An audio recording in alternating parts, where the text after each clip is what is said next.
prijatelji, sestre in bratje, dragi Jože, spoštovani sodelavci, gospe in gospodje. Vesel sem, ko vas vidim tu številne prve žene in može, nosilke in nosilce slovenske pomladi. Večina obrazov, ki jih vidim tukaj, poznam že od nekje drugje ali pa bom rekel vsaj 20 let. Vesel sem, da nam ni vseeno. To, kar delamo, delamo iz odgovornosti do Slovenije in njene oziroma naše skupne prihodnosti. Jože, čestitke in hvala za dobro pobudo. Tu smo zato,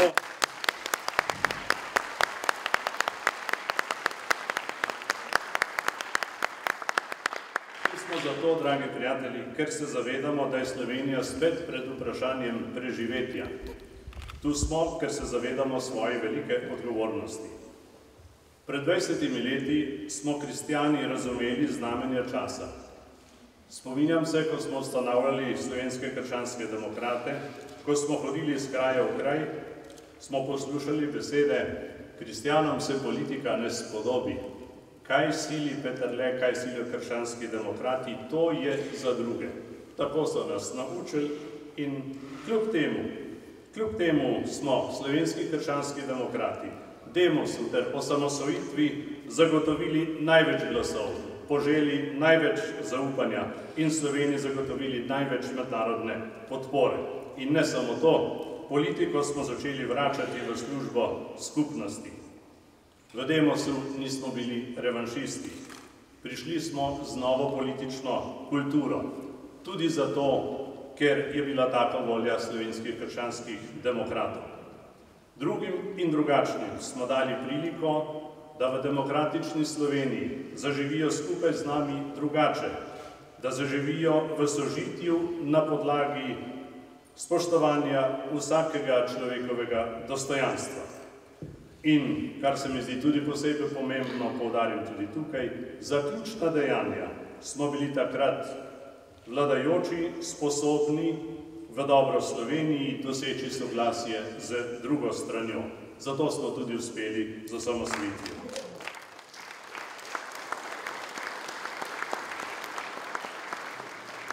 Gospe in gospodje, dovolite retorično vprašanje. V čem je bil revanšizem Demosa? V tem, da smo hoteli nova pravila igre. Rekli smo, poslej se bomo držali skupaj istih pravil igre. Ista pravila igre v evropskem duhu pa pomeni, da si ti toliko vreden, kot sem jaz, oziroma jaz toliko kot ti. To je prevod tiste najpomembnejše zapovedi, oziroma zapovedi, ljubi svojega bližnjega kot sam sebe. To je imel Schuman pred seboj, ko je govoril o spoštovanju človekovega dostojanstva. Mi bi bili lahko najbolj ponosni Evropejci in Slovenci, ker smo dediči korenini, iz katerih je nastala Evropska zveza, ki je zdaj seveda v težavah, o tem bomo še govorili. Ampak nazaj k vprašanju revanšizma. Naš revanšizem je bilo vzpostavljanje pravne države. In to našo politično kulturo so tisti, o katerih je granitno govoril profesor Stanovnik, vzeli za našo slabost. Mi smo vladali drugače. Mi nismo uveljavljali moči proti drugim, nismo drugih izločali. Dali smo jim priliko, tudi v mojem vladnem kabinetu, za kar sem bil kritiziran.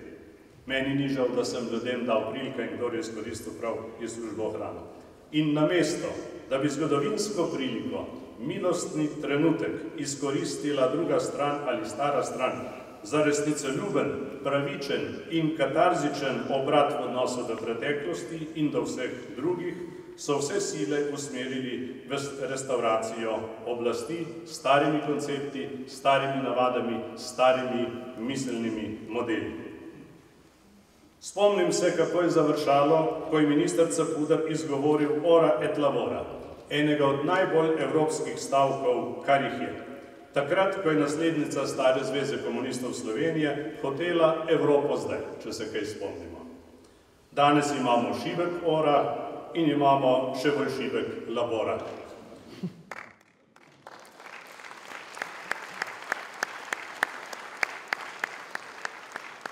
Gospe in gospodje, nima smisla, da smo kaj zelo romantični, Smisel ima, da smo tudi danes resnicoljubni, da smo samokritični, da imamo refleksijo, kot je rekel gospod Lenart, da pogledamo tudi vase, da ne kažemo samo na une in tiste, ki so bili vedno proti nam.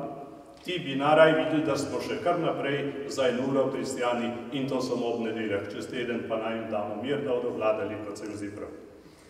Torej, moram se spomniti ob tej priliki, v kateri nas druži odgovornost do slovenske prihodnosti, da je prišel klic Ustavimo desnico iz Demosa, da je prišel predlog, da ustavimo oziroma razpustimo Demos iz ta istega Demosa. Nekdo, ki smo ga promovirali kot kristjane in demokrata, je celo zapisal v eni svojih knjig, da so krščanski demokrati postali nevarnejši od komunistov. Jaz knjige nisem takrat prebral doma, me je na ta stavek opozoril kardinal Ambrožič, ki je žal tudi prezgodaj pokojni, ko je bral in je rekel, da je knjigo na tistem mestu zaprl in je rekel, da ima tega dovolj. No, ni bila samo ta izjava. Levi del Demosa je potem omogočil 12-letno vladavino LDS, se vključil v prvo Drnovškovo vlado, 20 let pa že moralizirajo nad krščanskimi demokrati, da smo šli skupaj z Janšo v drugo Drnovškovo vlado. Povem naravnost in jasno. Demos je razpadel zaradi alergije do krščanskih demokratov.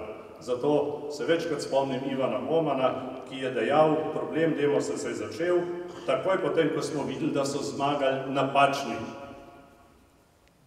Veste, o čem govorim, in če ne bomo imeli pravega odnosa do tega, tudi ne bomo prišli prav daleč naprej. Zdaj pa grem počasi proti Evropi, za kar sem bil predvsem nagovorjen. Ko smo postavljali temelje slovenski državi, smo jih tudi s tem namenom, da se Slovenija kot suveren in demokratičen subjekt prostovoljno v miru in svobodi odloči za članstvo v Evropski zvezi. Od 1. maja 2004 smo z drugimi svobodnimi narodi in državami delimo iste vrednote in načela in skupna pravila igre. Kot vidimo, jih eni razumejo drugače. To smo doživeli že v neki drugi skupni formaciji. Smo že nekaj let del evroobmočja z našim močnim prispevkom, posebej pokojnega doktorja Bajuka, ki mu je vsa Slovenija pred nedavnim priznala ključno vlogo pri vstopu v evroobmočje. Živimo tudi znotraj šengenskih meja. Ne predstavljamo si, kako bi bilo, če bi stali spet na mejah z Avstrijo, Italijo ali Madžarsko. Danes ta skupnost, v katero smo šli prostovoljno, doživlja izzive in krizo, kakršne v svoji zgodovini ne pozna. Ta teden se je v Evropskem parlamentu v Strasburgu govorilo strani najpomembnejših predstavnikov Evropske zveze o krizi, o možnosti propada evra, o možnem bankrotu Grčije. Minister iz Poljske je povedal, da je slišal nekoga, ki se boji tudi vojne. Tako daleč je danes evropska kriza, da se govori tudi o tem. Govori se o različnih scenarijih, o federalističnem razvoju, o Združenih državah Evrope, govori se o novem jedru, ki naj bi ga tiste države, ki res delijo iste vrednote in načela in pravila igre, začeli ponovno nekakšen blok. Govori se o možnosti dveh hitrosti oziroma dveh blokov, tistega, ki malo bolj zares jemlje pravila pravne države in tistega, ki manj. Mi smo nekje vmes, se mi zdi.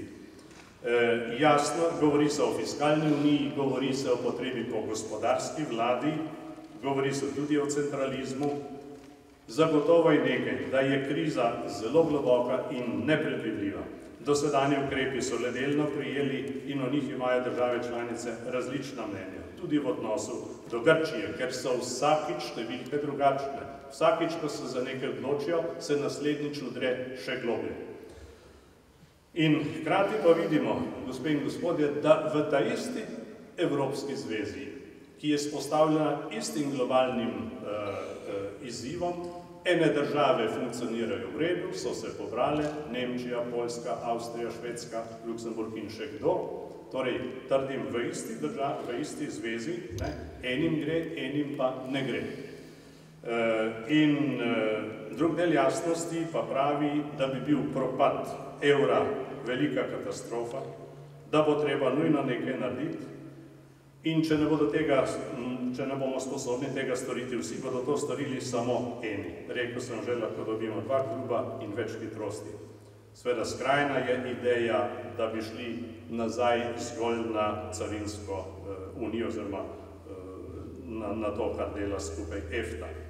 Vsekakor pa je čutiti čedalje več tendence k več skupnostne metode, katere varuh je Evropska komisija, in tudi več te metode na gospodarskem področju. Še nekaj bi rekel, ker vem, da ste tukaj številni, ki vas skrbi vprašanje evropske identitete. Več Evrope ne bomo zgradili z manj spoštovanja naše lastne identitete.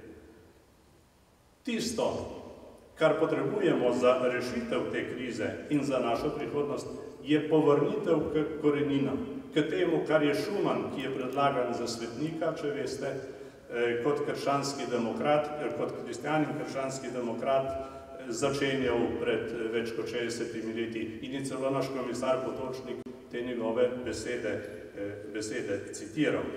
Kajti demokratični principi imajo veliko korenin v krščanskih vrednotah in načelih. No, jaz bi zdaj z Evropo malce končal in počasi zaključujem. Jaz sem prepričan, da bo Evropa našla pot naprej. Preveč velika zadeva je v igri, da bi spustili to preprosto iz rok. Oziroma, cena bi bila večja, če bi šli nazaj. Pa še tole bi rekel, prvič se dogaja, drugi teden bodo imele države tako nekega brik države, Brazilija, Rusija, Indija in Kitajska, srečanje v Washingtonu, kako reševati Evropsko zvezo. Tega še nismo doživeli.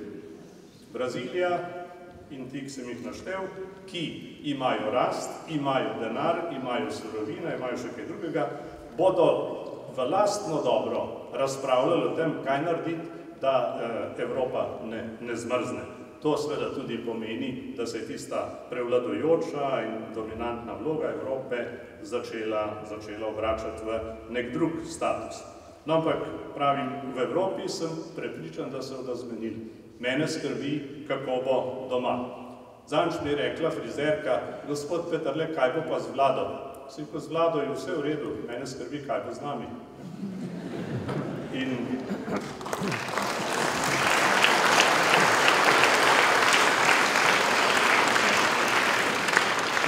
Jaz ne bom zdaj ponavljal, ker so začenši z gospodom dr. Turkom, ste številni govorci orisali, kako je pri nas. Jaz mislim, da vemo, kako je pri nas. Meni je hudo, da smo zdrsnili z visokega uglednega mesta precej nižje, da pada, kar me najbolj skrbi, naša konkurenčnost, da pada naš ugled, nesposobnost za reforme nam škoduje, to poslušam kamorkoli v Evropo pridem. Jaz vem, da bo tudi obseg solidarnosti, denarja, ki bo na razpolago za pomoči potrebne, bo manj, ker ga je veliko že šlo, kamor je šel. Torej, mislim, da bomo 20 let kasneje imeli podobno zgodbo, kot smo imeli takrat. Za tisto, kar bomo morali narediti, bomo predvsem sami stali na bojišču oziroma igrišču in čim prej se bomo za to, kar je treba narediti, uredili, tem bolje za nas. In rad bi se spomnil tukaj Janeza Evangelista Kreka, ki je v eni svojih knjig napisal v uvodu, ni težko biti karitativen, dobrodelen, dati eno obleko, mu bo nuditi pijačo in hrano. Je rekel, problem je odkrit kali družbenih bolezni. To pomeni delati preventivno, delati na političnem področju, da napačne politične odločitve ne pripeljejo do posledic, ki se končajo v krivičnih socialnih razlikah. In ravno to se danes v Sloveniji dogaja, že vrsto let. In mi bomo morali sami določiti, kaj je za nas evropsko, kaj v Sloveniji pomeni dosledno spoštovanje človekovega dostojanstva, kaj pomeni biti na strani življenja od začetka do konca. Mi bomo morali definirati, kaj je novi slovenski skupaj, v katerem bo vsak, ki misli dobro, dobrodošel, kaj pomeni solidarnost, kaj pomeni tisto, o čemer je gospod Bajuk dejal, Evropa pri nas doma. Mogoče ne bo težko zmagati volitev, mogoče bomo celo močno zmagali, mogoče bomo zmagali, če se bomo prav postavili z 2/3. Mene zanima, kaj bo naslednji dan. s čim bomo prepričali Slovenke in Slovence, državljanke in državljani, da smo mi tisti, ki vemo, kaj je prav, kaj je treba narediti. Pred 20 leti smo v 2 letih spravili Slovenijo v rast. Ko je moja vlada zaključevala, smo bili že čez 2%. Leta 1993 smo bili na 3%. Zdaj je šla stvar tako navzdol in tako nazaj, da se tega v 2 letih ne bo dalo urediti. Plus tega je nenaklonjen zunanji kontekst. In zdaj bo težje tudi zaradi 2 zadev. Zaradi posledic obsedenosti, privatizacijske obsedenosti v posebni povezavi z bankami in zaradi neučinkovite vlade, ki v 3 letih ni nič pokazala. Vsako jutro nam povedo, da bodo jutri začeli. Sam čas je potekel, mi gremo pa dol. Kar bo za nas ključni izziv, dragi prijatelji, bo naslednji. Ljudi ne zanima veliko govorice o vrednotah, načeljih, kako je z nami, kdo nas je kje in tako naprej. Ljudi zanimajo, katere rešitve bomo predlagali, da bomo šli vsi skupaj naprej. Mi moramo znati, to je naša odgovornost, prevesti tisto, v kar verjamemo, na kar stavimo, v rešitve, ki bodo program naslednje koalicije. Kristjani nismo samo v eni stranki, nikoli ne bo samo ene stranke, mislim, da ne bo več take stranke, kot je bila Slovenska ljudska stranka. Mi imamo proporcionalni sistem in v proporcionalnem sistemu ne delaš večinske stranke, čeprav vsak si želi biti čim močnejši.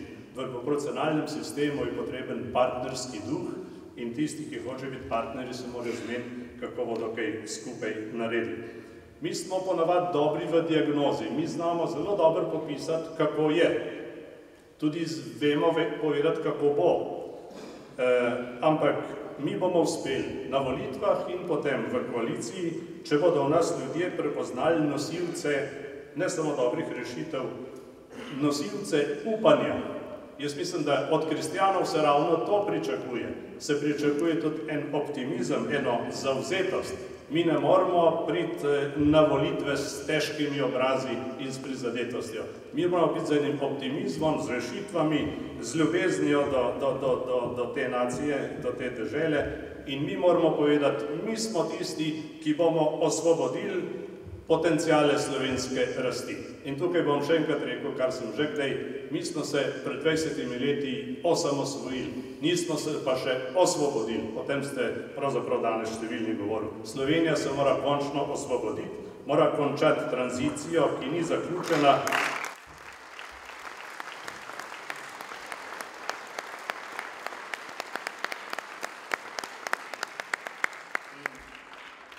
V taki situaciji smo zato, ker je odpovedala politika. Na oblasti so samo levo komponirane stranke, če tako rečem. Prvič imamo popolnoma enobarvno vlado in v Sloveniji bo drugače, ko bomo imeli drugačno politiko, drugačno politično voljo in drugačno politično kulturo. K nalogam, ki so pred nami, spada tudi normalizacija in uravnoteženje političnega prostora. Jaz ne trdim, da mora biti Nova Slovenija najmočnejša stranka eventualne pomladne koalicije. Vendar vem, da s procenti, ki jih imamo zdaj, ali s procenti, ki jih ima Slovenska ljudska stranka, če se štejemo vse, kar se pojavlja v javnem mnenju, ta čas pomladna koalicija še ni mogoča. In jaz ne prav dajal s takimi procenti podlage za veliko koalicijo. Čim šibkejše bodo partnerske stranke, oziroma nekdanje pomladne stranke, tem bolj višno bomo dobili veliko koalicijo. Jaz vanjo ne verjamem, ker ne verjamem, kako se da les in ogenj spraviti skupaj. Zato mislim, da je naša naloga, da delamo na pomladni koaliciji, da okrepimo stranke, da okrepimo partnerski odnos. Nekateri ste povedali še več. In rad bi povedal, da jedemo zmago zato, ker smo nekoč podpirali drugega. Pomagali smo si ustanavljati stranke. Danes je to težko verjeti, pa takrat je to tako delali. Tudi nismo delali, nismo iskali stranke relativne večine. Jaz nisem sanjal, da bi moral biti predsednik vlade, pa smo presenetljivo zmagali. Mi smo delali na zmagi koalicije. In mislim, da je treba tudi v naslednji rundi tako delati. Končujem Z vami delim mnenje, da smo pred res veliko odgovornostjo. Uspeli bomo, se strinjam, če bomo stopili skupaj. Moramo pa določiti, kaj to pomeni stopiti skupaj. Če bomo mi večkrat nekako dobimo kar od nekje nek namig, kaj bi morali biti, ali kako naj bi to bilo, ali kdo mora biti, pa kdo ne sme biti. Pa ni to nikjer na politični ravni dogovorjeno. Jaz mislim, da je treba pustiti v naših krogih, ravno zato, ker smo kristjani in ker želimo najboljše, da se pojavi tudi kakšen dvom, da se pojavi tudi kakšna kritika, zlasti, če zadeve ne gredo. In moramo razlikovati med refleksijo, med kritiko, med dvomom in med sumom in nezaupanjem na drugi strani. Če ne bomo hodili brez potrebe drug po drugem in bomo tako težko koga prepričali. In uspeli bomo, če bo med nami samimi potekal odprt in krščanski dialog. Če bomo krščanski, ne bomo nikogar obsojali na suho ali vnaprej predno ideja sploh zunaj. In za javno delo se bomo morali odločiti sami. To je naša odgovornost, tako kot je govoril dr. Janez Grig. Zdaj sem pa res na koncu dve anekdoti za konc. Ena bolj zanimiva kot druga. Prva niti ni anekdota, ampak je del naše politične stvarnosti. Srečal sem človeka pred nekaj leti, ki je rekel, dokler bodo ti na oblasti, ne grem volit. Razložite si to izjavo, ampak ko sem jaz potem malo skušal ugotoviti, zakaj oziroma odkdaj ta človek tako misli. Je rekel, ste imeli oblast, pa ste se sami ukinili. Ljudje so razočarani že od takrat, ko je Demos nehal. To vam zagotavljam. In bomo morali vzpostaviti novo zaupanje. In to tako, da bomo na prav način stopili skupaj. Druga je pa tale, tudi apropo dogajanju v zadnjih 2 tednih. Moja žena je peljala avto k vulkanizerju, nekam v Šiško, in je prišla nazaj s 5 litri rdečega vina. Si kot ti, kaj pa je to? Je rekla šef delavnice, ki je kninski Srb, je rekel, dajte vi ovo vino vašem mužu, jer ja ga poštujem, jer se u 20 godina ništa nije promenilo. Torej, upam, da je vsaj kdo v tej dvorani, ki se s tem kninskim Srbom, ki živi v Ljubljani, strinja. Hvala lepa.